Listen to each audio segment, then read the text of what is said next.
Además, las fronteras de China han cortado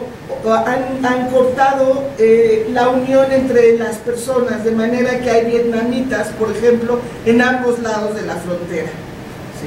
Así como hay Kickapoo en Baja California Norte y California en Estados Unidos, ¿sí? Pero aquí imagínense toda esa dimensión étnica fronteriza.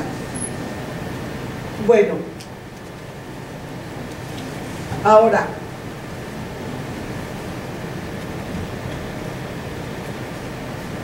como les decía,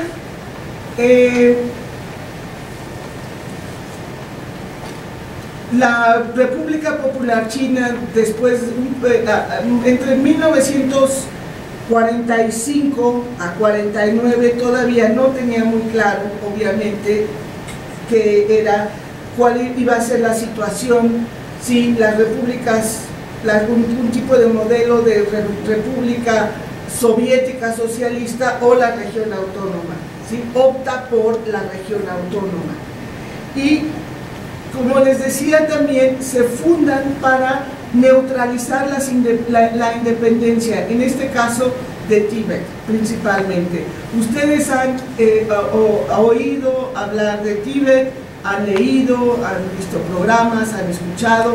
Tíbet nunca ha sido necesariamente un país independiente, ha sido muy disputado por Inglaterra, por Rusia, por Corea.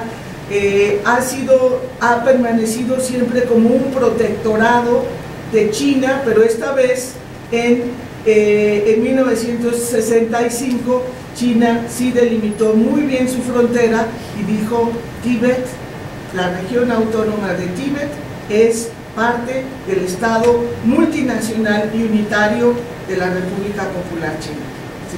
Se quedó con él muy bien, sin ningún conflicto, bueno, aparentemente sin ningún conflicto.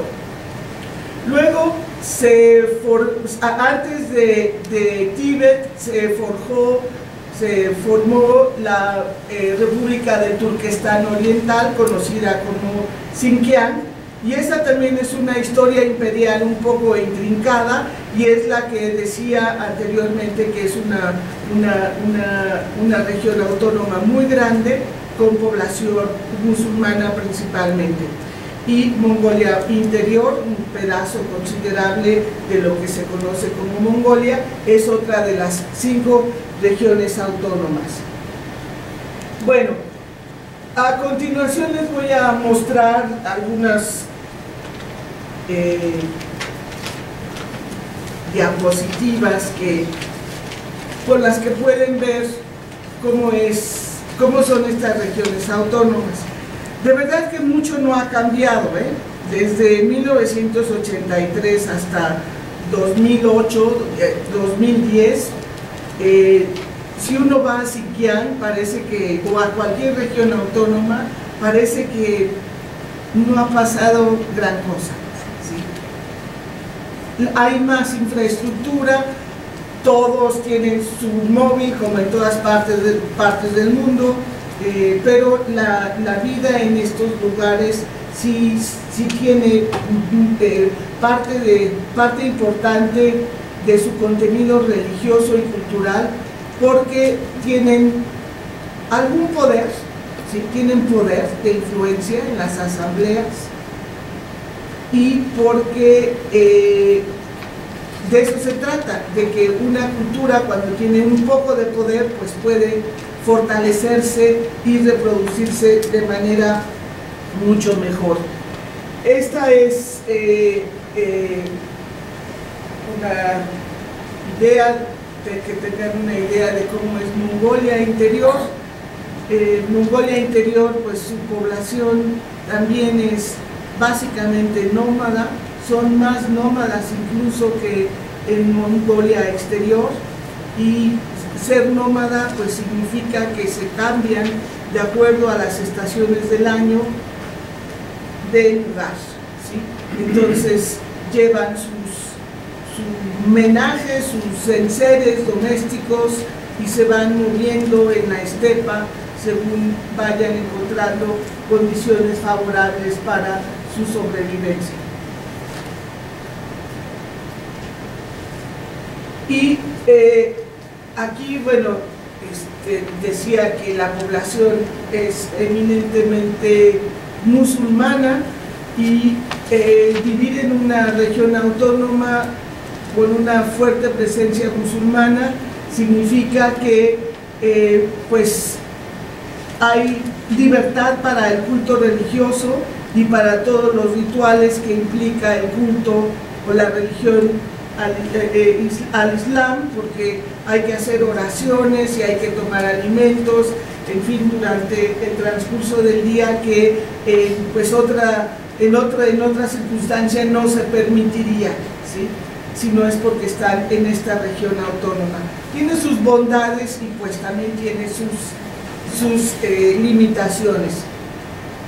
Y seguramente ustedes conocen este templo, el templo más importante del budismo lamaísmo, que está en Lhasa, en el Tíbet, y que pues es uno de los emblemas, de los referentes sobre el budismo lamaísmo.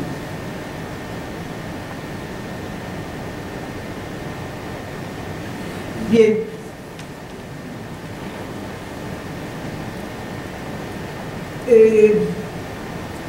bueno, Tíbet es una región autónoma que ha resentido en los últimos 20 años un proceso de colonización interna. ¿Esto qué quiere decir, colonización interna? Esta colonización interna se refirió a ella Mao Zedong desde el principio de la promulgación de la República y de la política de autonomía regional. Mao decía que China vivía una gran contradicción, y era una contradicción básica, es decir, mientras las minorías vivían en extensos territorios, ¿sí?, pero tenían una población numéricamente mucho más pequeña, y los Han vivían pues apretados en territorios, en lugares, ciudades apretujados, y su tasa de crecimiento pues era exponencial. Entonces él decía que China vivía esa gran contradicción, por la que debían de ir más Han a poblar, colonizar y habitar los territorios de minorías, ¿sí? Pero no fue nada más una historia así de vamos a compartir territorio, no fue solamente así, sino que esa colonización fue muy acelerada, al grado de que en algunos lugares se reporta, como en Tíbet o Mongolia, que de cada 10 personas, 8 ya no son ni mongoles ni tibetanos. Y también hay una sobreexplotación de recursos naturales, y al estar quedando los tibetanos o los mongoles en minoría, esto significaría que perderían sus derechos políticos, sus derechos de autonomía, porque se convierten en minorías, ¿sí?, dentro de su propia zona étnica. Y esto pues ha llamado mucho la atención a este punto, sobre todo pues por los observadores de derechos humanos que ven que esa política de colonización interna que lleva a cabo China pues es también vista como un etnocidio, ¿sí? Un etnocidio pues que están por otra parte aniquilando la cultura étnica del grupo, y bajo la idea de que hay una autonomía que es funcional y que da derechos importantes como la cultura, la lengua, la religión, etc. Bueno, también, antes de que olvide esto, La población étnica mongola, tibetana, uigur, siempre está por debajo de la media educacional de los Han, ¿sí? Lo cual no nos debe de sorprender mucho, porque también aquí los indígenas mexicanos pues no tienen acceso a la educación, no tienen movilidad social, sus empleos son muy mal pagados, si es que los encuentran, que no sean asuntos domésticos, etc. Así que en esa situación también podría verse un paralelismo, aunque sí hay más profesionales de minorías étnicas en China que en México. ¿Sí? En México no hay ni siquiera estadísticas que puedan hablar un poco del tema. De repente la Gaceta de la UNAM saca, ¿no? El biólogo Tzotzil obtuvo su licenciatura, pero bueno, es tan esporádico, tan anecdótico que se pierde, ¿verdad? Bueno, ustedes a lo mejor no conocen a esta lideresa. Ella es Revilla Kadir, ¿sí? Y ella vive en exilio. La conocen también como la madre de la nación Uigur, ¿sí? No es muy conocida, y ella es una activista.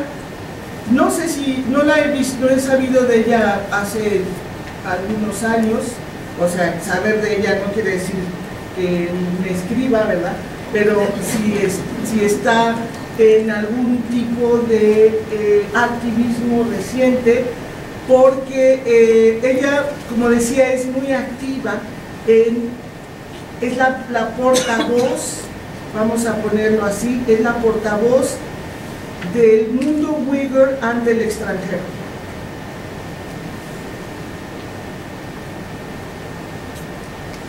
También es perseguida por la dirigencia del Partido Comunista, por supuesto, y vive en Estados Unidos. La dirigencia del Partido Comunista pues obviamente dice que pues está pagada por el imperialismo, ¿no? Para socavar la unidad del Estado chino, y pues ella insiste en la unificación del pueblo uigur y de su lucha, ¿sí? Y de exponer, visibilizar que la vida de los uigur pues no es tan buena como aparenta ser, o como quisieran las autoridades, los cuadros políticos, la burocracia, la élite del Partido Comunista pensar, ¿no? Este símbolo que ven ustedes ahí en las mejillas de estos jóvenes, pues es el símbolo de la nación uigur, que ellos estarían por independencia, pero sería todavía muy complicado hablar de eso. Y si hay un activismo, hay unidad entre los islamistas, no son necesariamente ISIS ni otro tipo, ni el terrorismo islámico que ustedes conocen o que han visto en las noticias, sino es una especie de fortalecimiento de la identidad uigur que ha estado muy castigada o abandonada. Pero así también están muchas de las identidades étnicas en el mundo, están abandonadas, porque al Estado no le interesa mucho. Y si desaparecen, pues que desaparezcan, no hay ningún problema. Pero aquí está entonces lo interesante, que la etnicidad no desaparece, al contrario, se recompone, se reinventa, vuelve a surgir. Es como el agua, siempre va a encontrar su camino, ¿no? Bien, entonces a quien sí de seguro conocen es al Dalai Lama. El Dalai Lama pues es una personalidad, es una celebridad no solamente es un guía espiritual para algunos, para algunos fuera de Tíbet, pero no dentro de Tíbet, porque aquí el problema es que pues el Dalai Lama salió cuando era muy joven de Tíbet y no ha podido regresar y no tiene muchos vínculos con el pueblo tibetano. Tiene vínculos con otros lamaístas, budistas lamaístas, y a su vez el pueblo tibetano de la región autónoma de Tíbet pues no lo conoce, ¿sí? No lo conoce. Entonces la labor del Dalai Lama, muy encomiable sin duda, pero no tiene efecto en el pueblo tibetano. Y también, bueno, algunos de sus biógrafos actuales cuestionan, critican que el Dalai Lama pues sí tenga muy buena vida, ¿no? Porque él dice que recibe regalos muy importantes como un Ferrari, zapatos de Salvatore Ferragamo, come este beef que es esta carne de res que es masajeada, come, ¿no? Porque tiene que comer proteína, y mientras pues los tibetanos, los monjes tibetanos principalmente, pues la pasan bastante mal, ¿sí? Porque sus vidas son muy austeras, muy austeras, deben de ser muy austeras, muchísima disciplina y persecución política por parte de la dirigencia del Partido Comunista. Entonces, esa es una de las facetas a los que nos dedicamos a este estudio. Bueno, pues nunca se puede dejar de perder de vista al Dalai Lama en relación con estos asuntos. Bien.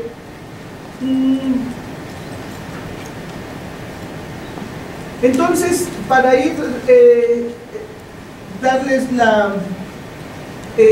un redondeo, todavía no voy a terminar, pero para que no se nos olvide que hay 5 regiones autónomas, que es Xinjiang está ahí arriba, ¿no? Tíbet, Mongolia Interior, Ningxia y Guangxi.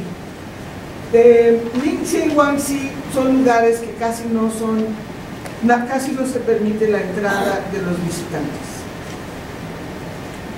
No, casi no hay reportes de lo que pasa en Ningxia con respecto a las minorías étnicas. Hay otras provincias muy importantes que están en el sur, entre Bangladesh, Burma, Laos y Vietnam, que es Heilong, que es Sichuan, Yunnan y Guangdong. Yunnan, algunos la comparan con la Oaxaca de México porque hay 16 grupos étnicos o más ahí también, como en coexistencia de un solo territorio. Este es un ejemplo de cómo es el sur en términos de minorías étnicas, y otra imagen de un pueblo que se llama Yi en la provincia de Yunnan, que ha podido recomponerse, ¿sí? Rehabilitarse, porque estaba bastante castigado, bastante perseguido y sumido en la pobreza, en el atraso, ¿no? Ahora, hay un tema que es importante considerar para entender por qué China, en esta imagen, como les decía, de la multietnicidad de la familia china, por qué los Han piensan o creen, han aprendido, ¿sí?, que son superiores a los otros. ¿De dónde viene esa creencia? Y también información, porque es una información que la disemina el Estado a través de su sistema educativo. Bueno, también es parte de la historia imperial, ¿sí?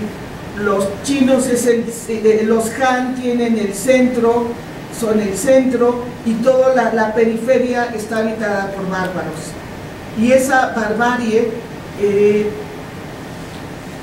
se puede combatir, se puede superar si se adopta el modo de ser de los Han, es decir, adoptar la lengua, adoptar la forma de vida, la vestimenta, la alimentación, y lo que fue, como aquí, exactamente, y lo que fue muy importante después de 1949 es que los Han eran los más avanzados y los que políticamente podían llevar a cabo entre las minorías el mensaje de la nueva sociedad socialista, ¿sí? Eran ellos los que podían asimilar y propagar el mensaje político de una nueva sociedad basada en el socialismo.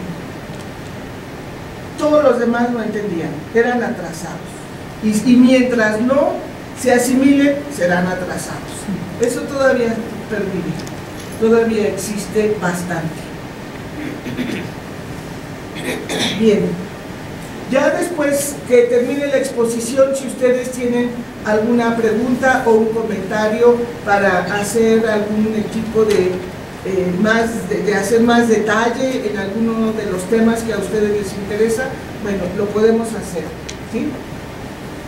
Bien, otro de los temas que ha traído la política de nacionalidades, pues es la apertura, un poco más de apertura a las creencias religiosas, al budismo, lamaísmo principalmente, y es una nueva etapa, se plantea como una nueva etapa esta posibilidad de que los miembros de minorías étnicas puedan practicar su religión antigua y que no esté en competencia con la ideología, la doctrina del Partido Comunista.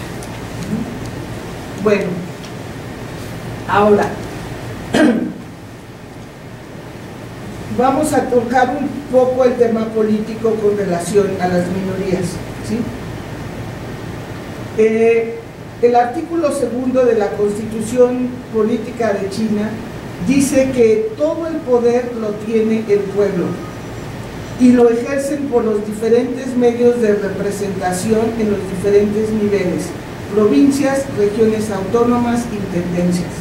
En otras palabras, estados, regiones autónomas, municipios, ¿no? Para encontrar una equivalencia. Esto explica en gran parte por qué un estado tan grande, unipartidista, ¿sí? Puede lograr la unificación de esta etnicidad tan vigorosa, ¿sí? Y tener una economía pues con una productividad bastante alta, porque como no hay partidos políticos, ¿sí? Hay asambleas de distinto tipo, y eso es lo que hace que la gente sienta que está representada por medio de esas asambleas que tienen diferentes niveles de participación, desde un tipo de asamblea tipo estado, pensemos en Tamaulipas, ¿no? Una región autónoma y luego municipal, y todo eso tiene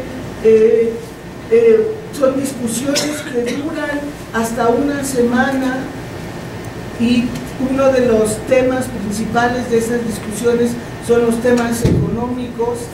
Se debate, hay debate entre la asamblea, y así es como se hace la política interna de China. No necesitan partidos políticos. No digo que es mejor o peor, pero comparando con lo que tenemos, ¿no? Muchos partidos políticos que que ni sabemos nada de sus candidatos. Bien, no sé si ustedes sepan sobre este convenio, es el convenio 169 sobre pueblos indígenas y tribales en países independientes. Esta es una recomendación que está desde 1957 para que los estados que forman parte de Naciones Unidas les den a sus poblaciones tribales y minoritarias alguna forma de, alguna posibilidad de que tengan control sobre sus instituciones, formas de vida, desarrollo económico, fortalecimiento de identidades, lenguas y religiones dentro del marco de los estados en que viven. Es lo que son las autonomías, precisamente, ¿sí?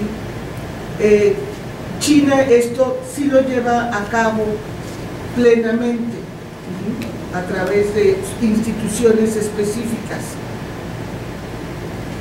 Y esta es la recomendación que se da, que tienen todos los países que han firmado ese convenio. México firmó también este convenio, y en el artículo segundo, también el artículo segundo, es un artículo muy extenso, que casi nadie conoce, pero es muy amplio, muy completo, y habla sobre los derechos que tienen los pueblos indígenas. ¿Quién conoce? Casi nadie. Y está basado en esa recomendación. Bueno, para que tengan una idea de cómo es una asamblea, pues es toda un formalismo impresionante, ¿verdad? Esa capacidad de organización de todos los delegados que son parte del Partido Comunista Chino. Y ser parte del Partido Comunista Chino, sobre todo siendo un miembro de minoría, quiere decir haber recibido una educación muy especial en el tema de las minorías étnicas. Deben de saber cómo administrar una región autónoma, para empezar, porque es una forma de administración y gobernabilidad. Bueno, esto es, las fotos no son muy buenas, pero a ver, les voy a decir más o menos de qué se trata esto. La Plaza Cultural de la Unidad Nacional es un parque temático que está en la provincia de Sichuan, en un lugar que se llama Sichuanbana. Ahí es como, imagínense ustedes que es un parque temático donde todas las minorías o nacionalidades minoritarias tienen una forma de ser, tienen una arquitectura, tienen una religión, una forma específica de hacer tal o cual cosa, de danzar, de cantar, etc. Entonces hay como pequeñas villas donde se recrea el entorno. Así como vieron al principio la imagen de la etnicidad en maniquís, bueno, aquí son villas de tamaño, son villas como pequeñas casas construidas por los miembros de las minorías, pero con personas como ustedes y como yo, con sus trajes típicos y moliendo o bailando, danzando, en fin. Entonces es una atracción turística, desde luego. Y aquí una vez más uno se pregunta, ¿por qué tenemos que tener a la etnicidad en museos? ¿Sí? ¿Cuál es el gusto de tener a la etnicidad en museos? Y aquí este anuncio nos señala que pues para la derecha, si vamos a la derecha podemos ver la villa de la minoría Tai, de la minoría Lisu, de la Nu, etc. Y si vamos al lado opuesto, pues vamos a ver la villa de los tibetanos, de los mongoles, etc. Como insisto, un parque temático, como quien va a visitar pues al oso polar, algo así muy sorprendente, no deja de ser sorprendente, ¿sí?